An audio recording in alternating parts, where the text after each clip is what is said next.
भगवान भगवान इसीलिए हैं कि भगवान चाहें तो भगवान वो कर सकते हैं जो आप कर सकते हो, पर भगवान वो भी कर सकते हैं जो आप कभी सोच भी नहीं सकते हो, इसीलिए वो भगवान है। कई लोग बोलते हो बड़ी बड़ी दुर्दशा है, भैया शास्त्र पढ़िए, क्योंकि ये बहुत स्वाभाविक है कि जो अन्य धर्म के लोग हैं ना, वो आपके शास्त्रों में भगवान की अद्भुत लीलाओं को गलत तरीके से मिस इंटरप्रेट करके आपको ही आपके धर्म के विरुद्ध सोचने पर मजबूर कर देंगे। यही होता है। आपके भगवान ने तो 16,108 शादियां करी हैं, सच प्ले बॉय।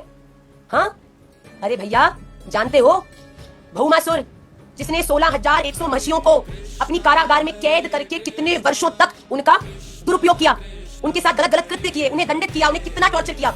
और जब सत्यभामा जी को इसका बोध हुआ तो स्वयं भगवान की पटरानी सत्यभामा जी ने आज्ञा दी भगवान को कि उनको छुड़ा कर लाइए। और भगवान ने जब युद्ध करके उन 16,100 जो वो महिषियां थी उनको मुक्त किया और वो अपने अपने घर गई, तो घर वालों ने द्वार बंद कर दिए।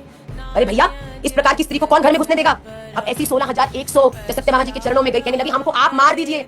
घर जाने से बेहतर तो था कि उस असुर की कारागार में कम से कम 2 समय की रोटी तो मिल रही थी। तब करुणामयी वात्सल्यपूर्ण सत्यभामा जी ने भगवान से कहा कि मैं चाहती हूँ कि आप इन सब से विवाह करें। भगवान ने कहा पर कैसे?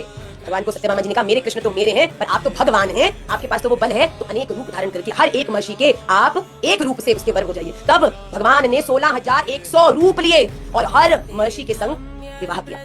ये है 16,108 तो मुख्य पटरानी नहीं है, 108 पटरानियों के पीछे की कथा। बताओ, इस दुनिया में कोई किसी स्त्री के संग कुछ गड़बड़ हो जाए, लोग कहते हैं यूज्ड।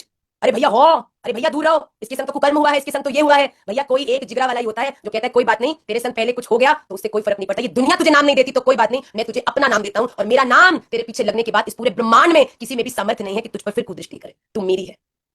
भैया बड़ा जिगरा लगता है इसके लिए। ये है 16,108 की कथा। पर यहाँ पर